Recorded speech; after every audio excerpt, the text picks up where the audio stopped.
Stephen, Gwynne Master, thank you very much for joining this session, which is looking at what is sustainable trade and trying to define it in terms of your view from the top of large organisations.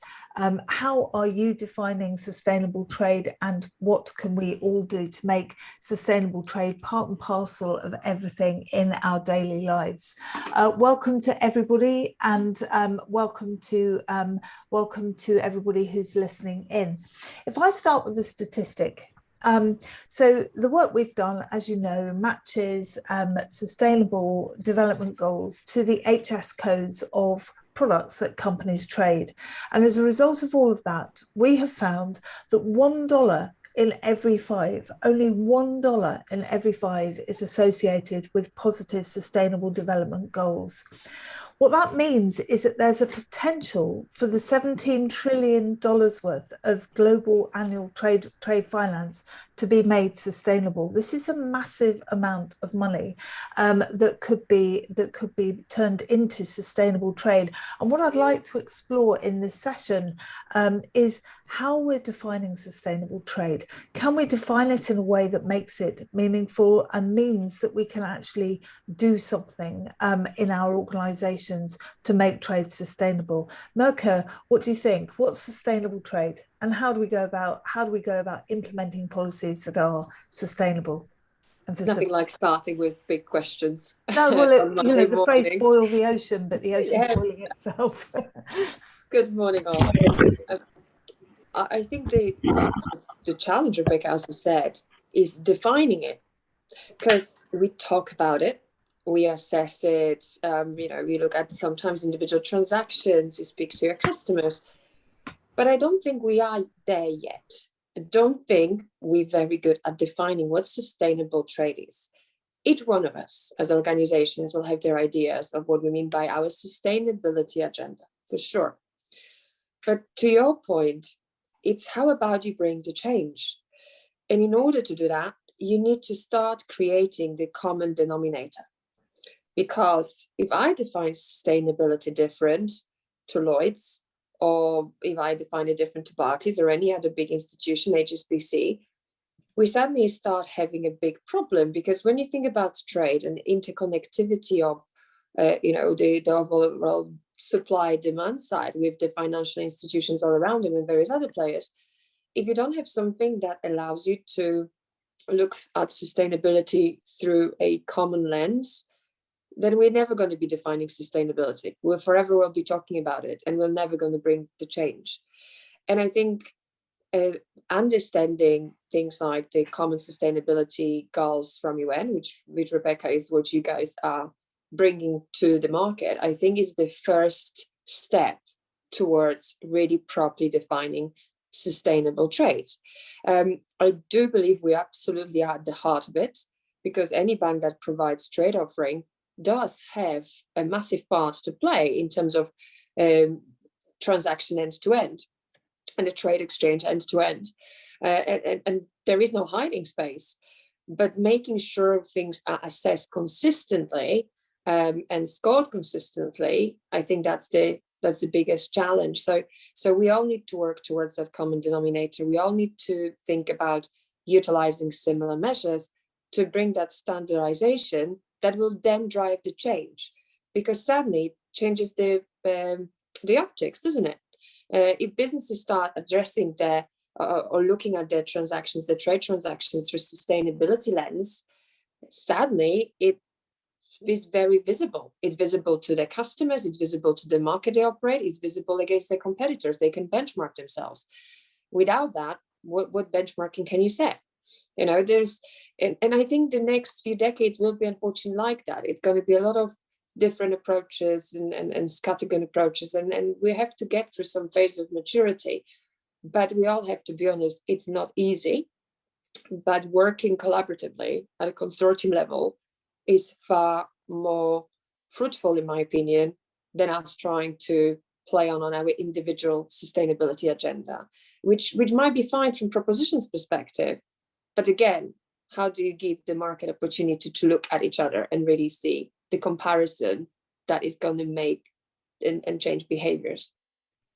So, well, thank you for that very, very sort of tour de force overview of sustainable trade. I mean, if you look at trade as being something that, is meant to produce economic benefits, we're now looking at trade also having to produce social, environmental and governance benefits as well. So, in other words, putting back as well as taking out. Gwynne, how does that measure up with your definition of sustainable trade, do you think? You're on mute. Sorry, it's Gwynne. Yeah, Gwynne. Maybe Mirka, if you want to How's take that. Great. So I would say quite similar, but I look at sustainable trade in two ways. Maybe the small s, the sustainable trade, which refers to supply chain reliability, that resilience that we're always talking about. Companies are facing a series of concurrent stresses. Supply chain disruption is nothing new, but the pandemic certainly took the headlines, although it's so much more. New factors such as supply chain pressures, inflationary headwinds, et cetera. So that's testing the resilience within the supply chain. And from a working capital perspective, supply chain sustainability is absolutely critical. And we saw in our August UK recovery tracker that UK manufacturing lead times have lengthened just recently until beyond the peak of the pandemic in April 2020. But I'd also look at the big S. And that's truly, the sustainability from an environmental perspective, environmentally sound trade. And for this, many companies know that they've got to look beyond their own buildings and into their supply chain. So first is supply chain resilience, but really then analyzing that supply chain. And why are companies analyzing their supply chain? Because they know that about 80% of their carbon footprint sits within their supply chain. And as we move to net zero, focus on how companies buy, how they produce, how they sell is moving from a nice to have, through to customer expectation to government requirement. So for the average SME, for example, when they sell into another company's supply chain or directly to the consumer, they know that they themselves have to move to net zero, risk being cut out. So it's all about that taxonomy, isn't it? I guess overall, how do we measure that? And the work that you're doing, and how do we work to harmonize that taxonomy? And it's why we're doing, the work with you, with ICC, with IFTA, with BAFT, to really try and get some measures that we can all work with. So, well, thank you, and thank you to Mirka too for plugging what we're doing. The main purpose of this event, as you know, is to get to the point where we've all, by the end of the week, got a very clear idea of what sustainable trade looks like. But obviously, there are very big differences between what we see in the UK in terms of what sustainable trade might look like, how we manage our supply chains, how we make those go to net zero, and what's happening in emerging economies, because it may well be that net zero is a nice to have but not a must have. Actually feeding people and making sure they're working in decent conditions, decent work, access to resources is as big a problem. Steve, what's sustainable trade for you? Hey Rebecca, nice to see you. So yeah, it's such an interesting sort of question. I mean, especially after the Second World War, I mean, the amount of trade that we saw around the world, and the sort of plethora of relationships, and just the unbelievable variety of goods that we have, on our kitchen table or our living rooms, whatever, coming from everywhere.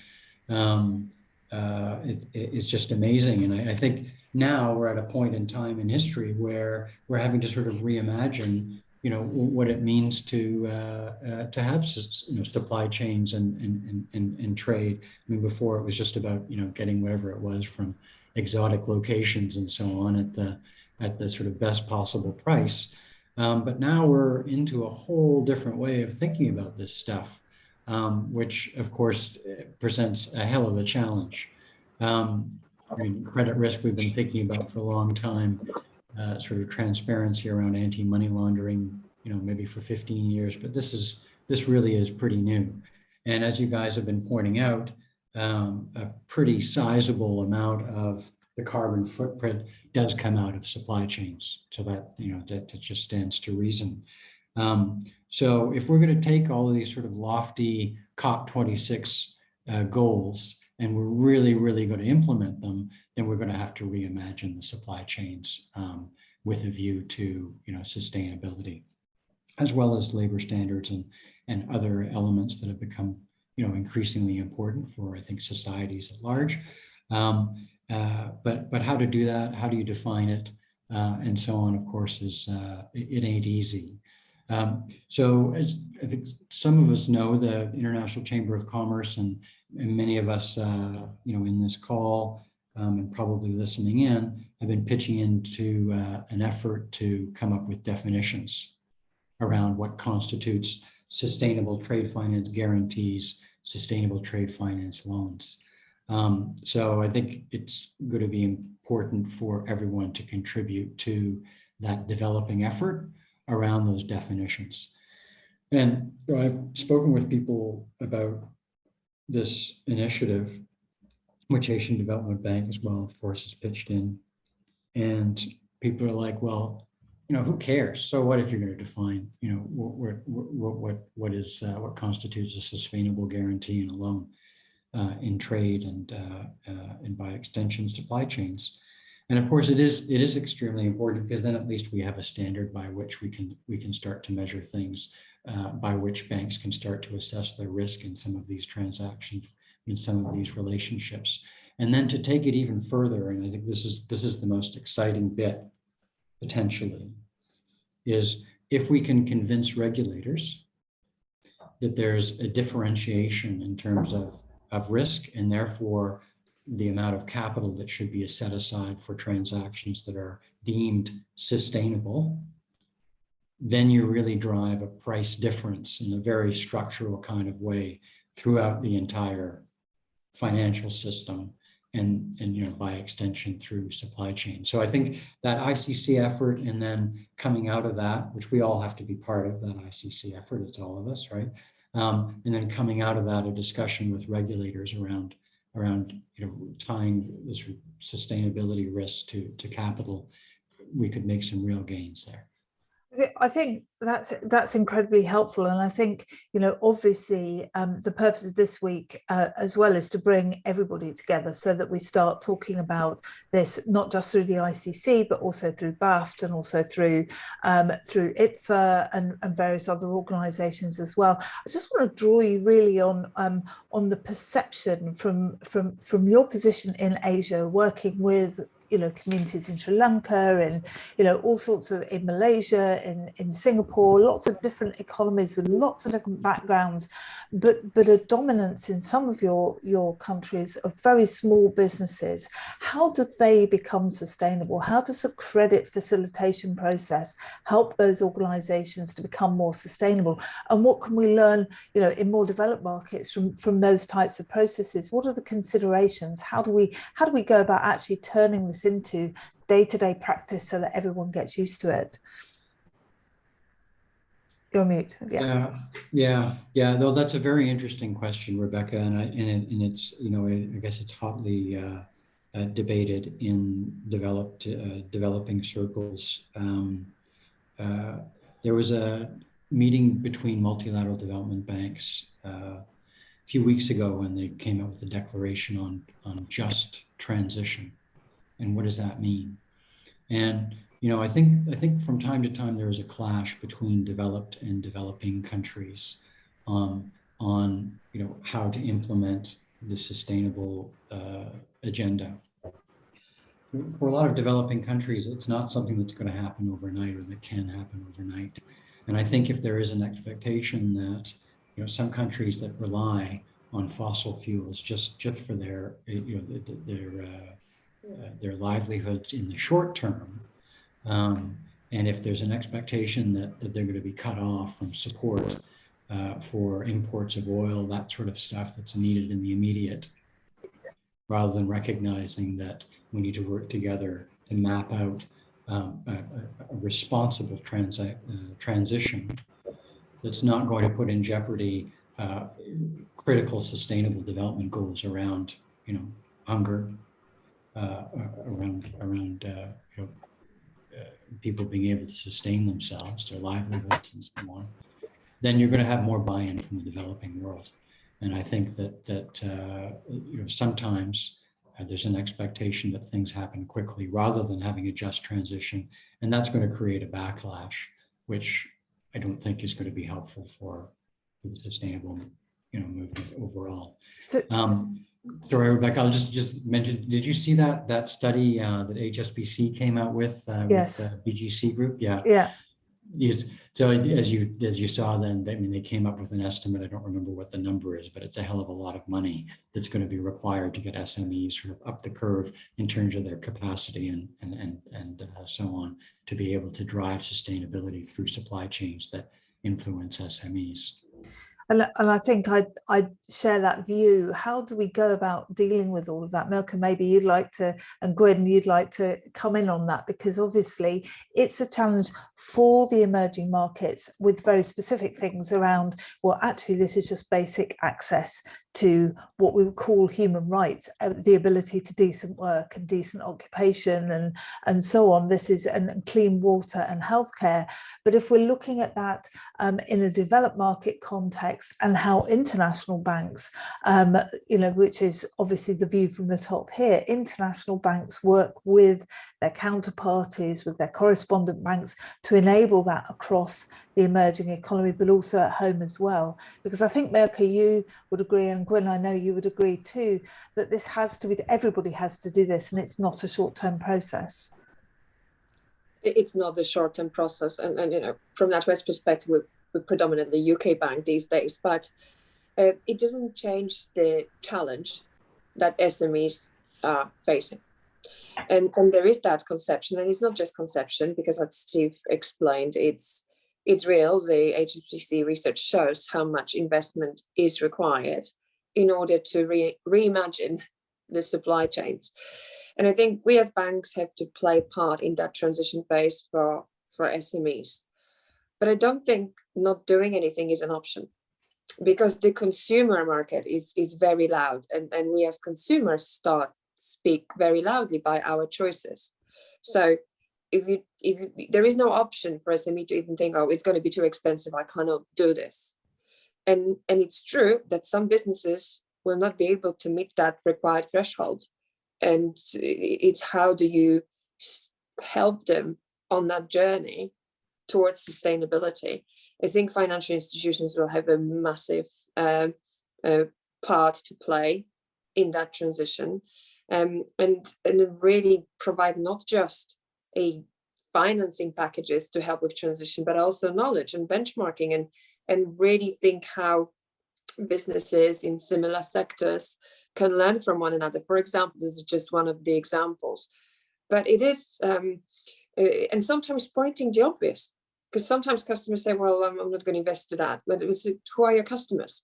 To Gwynne's point about understanding the resilience of your supply chain. Are you tuned into your customers? Are you listening to them? Because if you're not going to be sustainable, then in future your customers will not be buying stuff from you. We know that. You look how quickly we're changing our behaviors from day to day to day. There is something new. I mean, do you guys remember all about the plastic straws? How quickly has the society changed that? Overnight, almost, yeah. So you can see now how things are changing in people buying patterns, people looking at how they purchase any types of goods, new clothes versus. Look what happens with the big companies and big brands. They're reusing the fabrics to do it, but it's the idea. Sometimes SMEs will struggle with, what is my idea? What is my idea? How am I supposed to show to my customer base that I'm absolutely serious about sustainability? And I think there's another way of looking at it and helping smaller businesses, and I've seen quite a few achieving that status, is also considering about becoming a B corporation. So B Corps are on the rise, and they really can be done for small, medium, and big businesses, and we see that. I've recently seen a very good consultancy business, which is definitely SME, achieving the B Corp status. So there are probably independent bodies as well that can help SMEs on the journey towards sustainability. But I think not doing it is not an option. That's I think it's the key message. And industry has to come together to collaborate to enable that. So in terms of supply chains, and maybe Gwynne, this is one for you, are we talking about a supply chain as such? Should we actually be talking about value chains? Should we actually be talking about where value is added and making sure that sustainability value in every sense of the word, not just green, not just governance, but also the S in ESG, which tends to get left behind? Do we actually need to start talking about where the value is in those supply chains, and therefore lose the supply chain phrase, which has tended over the last 12 months to get a little bit corrupted by things like Greensill, let's admit it. So why don't we start talking about value chains? So Rebecca, I think just to touch on that final point, Greensill taught us what supply chain is, but more importantly, what it isn't. Yeah. So I guess as we unpick that ESG, all components of ESG are so critical. They've never been more important. We're moving to a better place environmentally, in terms of governance. Fortunately, we've had those consumers that Mirka mentions, and investors stepping in a very big way with governments like the UK, driving a lot harder. And the organizations that we've mentioned, the ICC, IFTA, BAFT, driving taxonomy.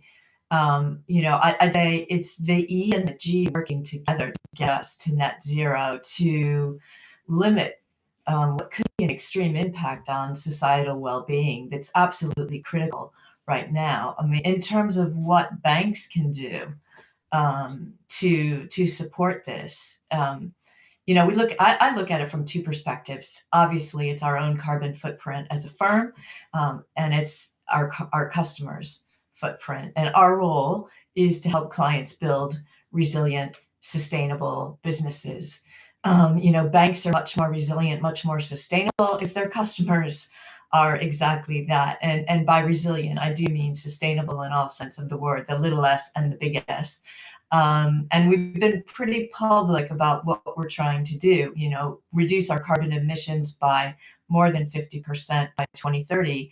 And that's our balance sheet, really honing in on how we can help our clients become more sustainable. And it gets really tough for SMEs when they try to assess their carbon footprint. It's one thing to assess their building. It's another thing to look through and how they source.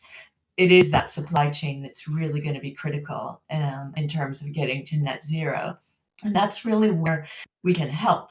And on my agenda is visibility first and foremost. SMEs don't have visibility into that tier 1, 2, 3, 4 that you often speak of. They might see their tier 1, but to get to tier 5 is really tough for SMEs. So we need to help them with that. It's similar to the work that you've already done with the ABB. And then it's the analytics and the scoring on top of that that's critical. What we're doing with the consortia here, with the ICC to help us refine the definitions. And then, it's really putting the customers in the center as we pilot them in the room, offering, flexible programs that suit their needs. I think the most important thing we can do is collaborate. Not only, bank to bank, but with, like ICC, BAFT, IFTA, but certainly with the customers in the room to enhance the level of support that we bring to the table. I think that's brilliant, and it's very much about collaboration, as you know, and our consortium is part of that.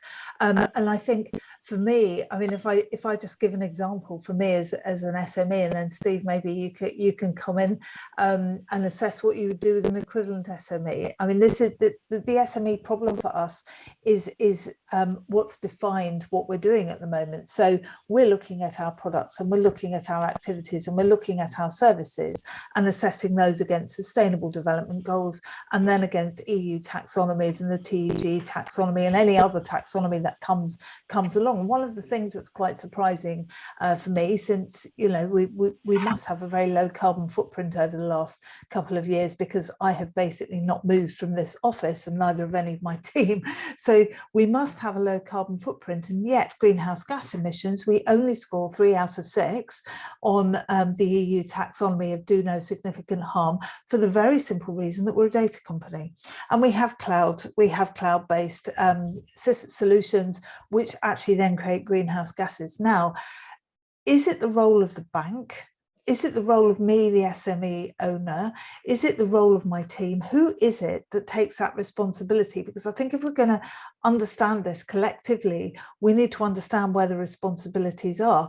I, as an SME, am not, we can all say we know a bit about sustainability, but we're not sustainability experts in the round. Who could be? Because it's global, it's huge, it's, people write PhDs on just one tiny aspect of it. So how do we go about making those SMEs more sustainable through our provision of credit, through the support that we offer to them, making more women come into trade and supply chains in emerging markets, greater inclusivity, understanding more the challenges of the very tiniest businesses at the bottom. Steve, where does that play in emerging markets, do you think, and how do you help the small businesses there? Yeah, I think it's an interesting question, Rebecca, and one that makes me linked to some of the stuff that Mirka was talking about how SMEs, in supply chains, whether they're in Bangladesh or wherever, producing T-shirts or whatever it is, how they need to get with it because the consumer's demanding a green supply chain. I'm a bit skeptical about that, actually. I think, do you remember when there were those horrible sort of factories in Pakistan and Bangladesh that came down, and people in the West, including my mom in Canada, I'm not going to buy any more T-shirts from Bangladesh. I'm going to spend, $3 more or whatever it is, buying a T-shirt from manufactured in wherever, Italy or something. And so we were very interested in this, and so we looked at the export of textiles coming out of Bangladesh, because we actually were pretty concerned that it was going to plummet, which wouldn't be good for Bangladesh. And it didn't. In fact, on the contrary, despite all the media and the furor and so on over the course of a week or 3 or whatever it was, the export numbers just kept climbing. I don't see it. I think the consumer, they've got their 7 squawking kids or whatever it is, and they're going to buy whatever's cheapest. And I don't think they're really going to, by and large, think about, unless it's become really cool and it's a Tesla, and that's but so I think it needs to be structural. And so if you look at the sort of stuff that the IFRS is doing, for example, where they're starting to come up with methods of understanding, back to risk, right? Or if another structural example is if you put in carbon taxes, that kind of stuff, then SMEs and everyone, that there's going to be a fundamental structural sort of drive towards getting cleaner. Then I think the challenge becomes around making sure that you don't leave the SMEs behind, because it is costly, as per the HSBC Boston Consulting Group study. And then, some of the work that we're doing together, Rebecca, on digitization becomes critical. And then, where we have, digitization really through the global supply chain, and then we can start and need to start to innovate new ways to monitor and verify how, what sort of production and levels of carbon are being produced out of supply chains. And I think there's a lot of innovation. There's a big sort of opportunity for the private sector to innovate in that space. But, I think it's really interesting, and we're beginning to get questions coming through. So do start putting questions in Q&A if to the audience out there if you'd like to have them answered. I just want to hold you a little bit on that IFRS setting up the ISSB in 2022. How can that actually impact sustainable trade and sustainable trade finance, do you think? Will it create that type of structural change that we need? I mean, I don't know, Mirka, Gwynne, do you want to come in on that? Yeah, sure.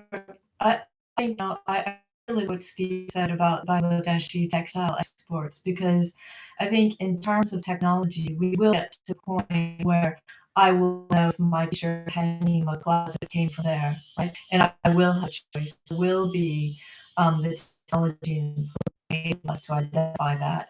And when it happens, you see on the wall, yes, the so it was a big brand damage for a couple of UK companies, for example, which I won't mention. Certainly they were identified as having purchased textiles from Bangladesh, from that factory. It's now moving to the bank. So who is financing those companies who purchase those goods?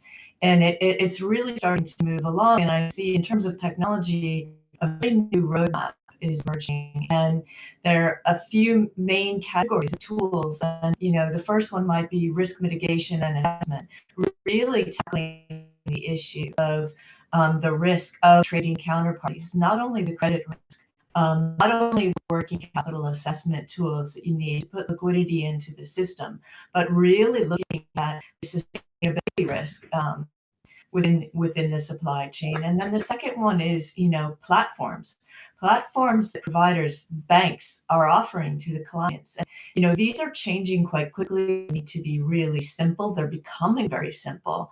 An example of what we're doing is, simple supply chain finance with partners like Demica, where we're able to provide very intuitive dashboards, access key information, straight processing for clients. Then finally are those ESG tools that are so critical for SMEs when it comes to really assessing. Do they have visibility into their supply chain? It's so important. What are the analytics and the ESG scoring tools that they have at their fingertips? And that's something that we're working with the likes of you and others to provide. And then, of course, the customer incentives piloting to make sure that we get it right. But the center of everything. So lost some of that, Gwynne, unfortunately. But I mean, for me, Mirka, I don't know whether you want to pick up on some of this. It's about the behaviour is not changing quite as quickly as maybe we want them to. That we are still going to see consumers demanding stuff, but actually the consequences of getting goods from suppliers that may not be entirely ethical. We need to think about how we go about funding that and using the credit system and the support system to allow SMEs to get that type of visibility into their supply chains. Mirka, is that something you're thinking about as well? Yeah, absolutely. More than thinking, I would say. I mean, the whole question about ISSB, it's a great one, because yes, I do believe that we'll start seeing acceleration. Because what happens is the market disclosure. Yes, because those measures are creating a prototype for market disclosure. And when you start reading about ESG, sustainability, measured in a consistent way across all the markets, as I said, this is that transparency rule that brings about the change. Now, of course, from financial institutions, there are multiple aspects. You need to start, and we already are doing it, assessing transactions through those aspects, absolutely. So the provision of credit will start depending on how those businesses are risk rated through the ESG lens and sustainability lens. So that's super plus, because this will change behaviors, yes. And I think the other aspect, even on new product design, later on I have a board today, and even through the product design for developing new things broadly, we absolutely are introducing new ESG scoring questions. So you can't even bring new products into the market these days without considering from a financial sector. So I think financial sector gets up to speed on this relatively quickly. I think we are probably ahead of the game here. To your point, Rebecca, from earlier, we probably will be pushing this forward ahead of any legislative changes. But absolutely, I can see this big accelerate. Any market disclosure drives acceleration. So I mean, Steve, doesn't that make the future of trade finance in the coming year or so actually really rather exciting? And to the rest of the audience, do bring in questions and put them in the chat, or raise your hand if you want to pose a question. But Steve, I mean, what Mirka's basically saying, and what Gwynne's saying too, is if we, and I think you're saying the same thing, if we can harness the power of digital technology, if we can create common standards for measuring and scoring sustainability, and Coriolis has, as we know, already started along that journey by measuring this versus the products that companies supply, surely then we can start to build in the level of complexity, but also the level of support, that if we're going to do justice to the ESG agenda, we can actually start to go along that journey. And it is a journey, it won't be quick, but technology and ESG momentum working together have the ability to change things maybe more rapidly than we think. Yeah, it's a very exciting time. I mean, this moment in time in history, I mean, it's super exciting. We're at the apex of a whole new era in trade. And as you say, we have the technology now. It's just a question of putting it in place. And to do that, there are a couple of impediments. One is a lack of global standards and protocols. And so with the government of Singapore and the ICC, we've created the Digital Standards Initiative. And everyone can join that effort. And that will drive the sort of interoperability that we want, not just between platforms, but between component parts of the trade ecosystem, meaning from exporters to shipping to ports, customs, warehousing, and finance and importers. If we can make that a seamless digital process, the sort of metadata that we'll be able to take out of that to close market gaps for SMEs, or to overlayer some innovative sort of technologies to monitor sustainability and labor standards throughout supply chains, it's mind-blowing. So it's a very exciting time to be operating in this space. So just to hold you on that one a little bit, is in terms of emerging markets, and there's a lot of conversation about how emerging markets, I mean, we had this in the previous session, emerging markets can actually potentially skip the fossil fuel element of industrialization because they can go straight to solar or straight to renewables, in the same way that we had the argument, well, Africa can move from just basic communications through to digital communications straight away.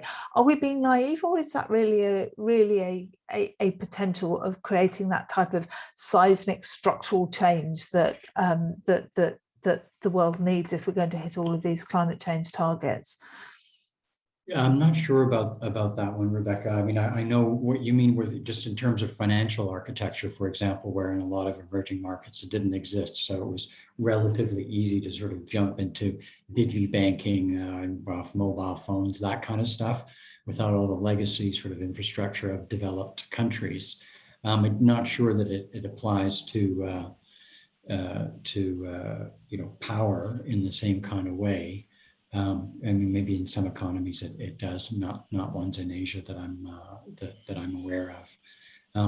But definitely, I mean, there are all sorts of opportunities out there, and we need to see the possibilities and work together to realize them. It's an exciting time. Gwynne, just finally, and I'll give everyone a sort of couple of minutes on this final question, because I think it's a really profound one. If you look at COP26 and you look at the criticism over the weekend that's come from all the way around the world, and Greta standing up and saying it's just blah, blah, blah.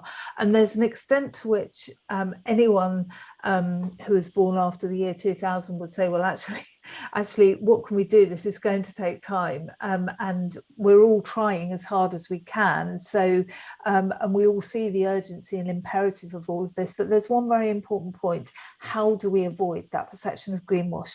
Because it is so easy to dedicate money just going, there's our solution to sustainability. How do we avoid that? Maybe each of you would like to make a comment on all that. Gwynne, I'll start with you.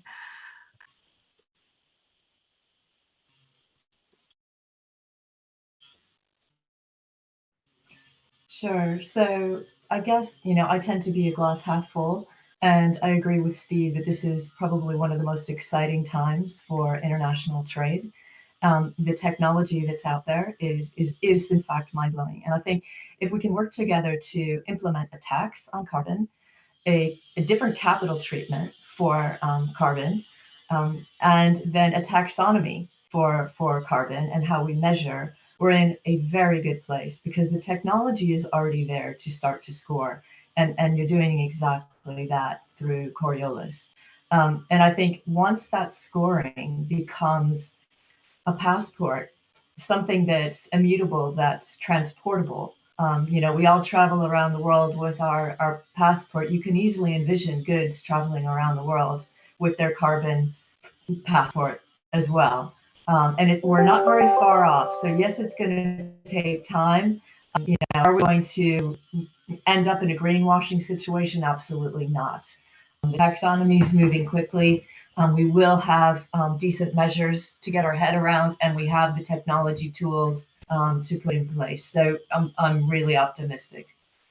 So Gwynne's optimistic, and I have to say, in the interest of full disclosure here, the idea of sustainability passporting and creating a standard score was Gwynne's idea this time last year at the Future of Strategy. So we've worked very hard to implement that passport standard.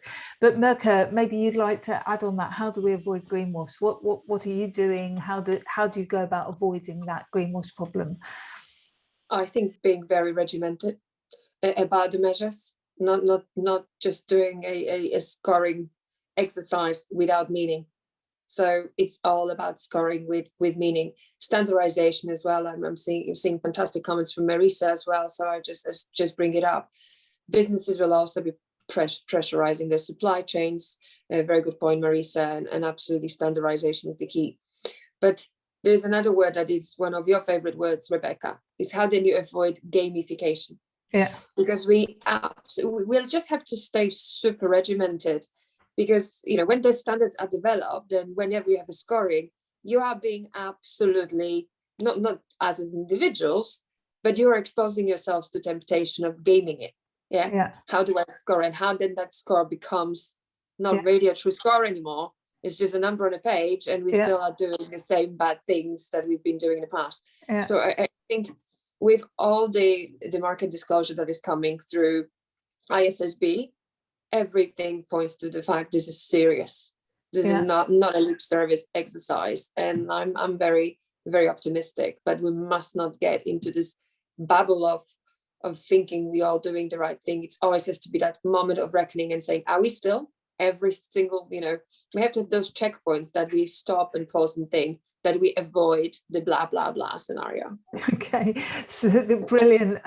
So, I mean, Steve, I'm going to have to find some new ways of creating analogies and things. So we're not going to hold people's feet to the flames anymore, but how do we make people accountable? How do we avoid greenwash?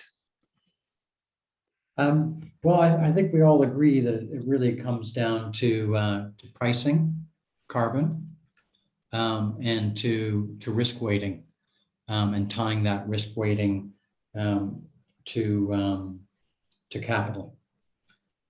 And I think that's the way to make it real. And we need to hold the government's feet to the fire because of course they're going to be and regulators required to implement some of that stuff. And as part of that, we've been doing this at ADB, advocating that governments adopt laws that enable digitalization. Is it digitalization or digit? I still don't know, Rebecca. You're the one who's teaching me the difference between digitalization and digitization. Digitization is trade facilitation. Digitalization is the trade finance side of it. It's a Deutsche Bank thing that they invented ages ago. And I think it's the latter. Yeah. But governments need to adapt those model laws for electronic documents that the UN created. So advocating for that, I think, would be helpful as well.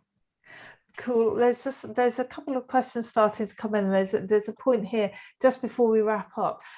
Can any sustainability scoring system work effectively without a large contribution from carbon pricing?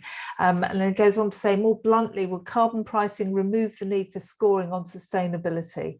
Who'd like to take that? Don't all shout at once. So carbon pricing, we can't have sustainability without including carbon pricing. No, we cannot, but I think the question says, if it does then have such a big weighting because there is this massive focus to net zero, does that trump every other initiative that is linked to the sustainability goals? And I think, again, there is a risk of it. So it's a super question for me, and I can see the logic entirely. But again, when you look at the UN sustainability goals, it's the weighting that is applied to each one of those goals. And as long as we, again, maintain that healthy balance about the weighting between the goals, then I think we will definitely push sustainability more broadly, rather than just carbon pricing kicking and taking the primary spot and everything else is irrelevant. So it's a very fair challenge. But I do believe in a weighting system on those UN sustainability goals and how those have been developed. Yeah, I agree with you. And I agree. Yeah, sorry, Steve, go. Well, I was just going to say, I agree with that too. And, you know, the ratings help us understand, you know, possibly where things are now, but also where they'll go in the future. So is energy going to go up or down? Is a company's doing something to reduce their footprint such that you know, whatever taxation they'd have to pay out would be reduced and so on. So it makes sense to have those ratings to sort of help people understand what the landscape is for that particular entity, I think. So, and it's all about weighting. And again, someone else has come in here. How can carbon pricing at the level of polluting countries transfer its benefits to SMEs in developing country supply chains? Steve, that sounds like it's one for you. Sorry, would you say that again, Rebecca? How can carbon pricing at the level of polluting countries transfer its benefits to SMEs in developing country supply chains? Well, oh, that's a good question. I think if you had a proper sort of system of taxing, then it would feed through, right? And also, if you had the sort of corresponding risk weighting and sort of capital allocations, you know, correlated or calibrated to the amount of pollution that's going through that particular supply chain, that would do it, wouldn't it? So I mean, essentially pricing and understanding the country environment in which you're working. So, I mean, again, this is about seeing sustainability in the round from a country through to a supply chain, through to an SME, through to a product level. It's immensely complicated. What we're effectively doing is creating a whole new trade environment, if you'll pardon the pun, for ourselves, isn't it? Because we're trying to create that situation where we're measuring everything in a different way. I mean, for me as an economist, it's immensely exciting. And I'm sorry to sound geeky about all of this, but you know, we used to measure output, we used to measure industrial output. Now we're measuring how we get to that output and whether or not that's sustainable. And that's a completely different measure of GDP, of everything. And we'll get onto that in one of the panels this afternoon. But it feeds in quite nicely to the next question, which is that banks say that meeting AML requirements is very expensive, and the costs involved are one of the reasons for a fall in correspondent banking relationships. Could sustainability be the new AML and a further barrier to trade in emerging markets? In fact, is it a barrier to trade? Does it? I mean, we talked a little bit about excluding groups in the previous session and this session as well. All of you must have an opinion on whether or not this is actually going to turn into a new AML and therefore exclude small and medium-sized companies and take away or rather increase that barrier to trade finance that SMEs experience? I'll just jump in just briefly. I think, in the same way that it's important to have like the legal entity identifier to help sort of drive efficiency through the whole sort of process of conducting KYC, we need to innovate sort of tools and mechanisms to do the same sort of thing for ENS. Gwynne? I would say that ESG is KYC. And they are all now part of the picture. The key thing is we don't repeat the mistakes that we've made around KYC, AML, and all reinvent the wheel. And this is why I talk about immutability and transportability of scores. In fact, you have every bank repeating the same exercise to evaluate either the same financial institution or the same corporate. Is pretty ridiculous. Imagine if you travel around the world and you have to redo your passport in every country in which you enter. That just doesn't happen that way. There has to be something that's authoritative, like a passport, that allows you to move. Likewise, for a company, there has to be something that allows you to move through the global trade system with an ESG score. So, yes, ESG is KYC. You must know your customer. You must know their carbon footprint. But we've got to go about it in a different way, and the technology is absolutely there and moving quickly to enable us to do so. Mirka, do you agree with that? I mean, it's basically about Absolutely. making sure that the passport is systematic and consistent. Absolutely, 100% agree. And it's also, I kind of disagree because AML is our raison d'etre. So no, why I can't say it's expensive. I would never think about that. Gwen, have you ever thought about the cost of AML? No, it's our raison d'etre, isn't it? It's we can't operate without this. So I would never use that as an excuse. And I don't see how with the new technology, I think the costs are actually going down and down and down because the fantastic connectivity that we can build these days, I think it's a testament to that. So it's really brilliant. Well, it's been 55 minutes of a real tour de force of and excitement around the opportunities that sustainable trade and sustainable trade finance can offer us. It's been a Did we lose Rebecca?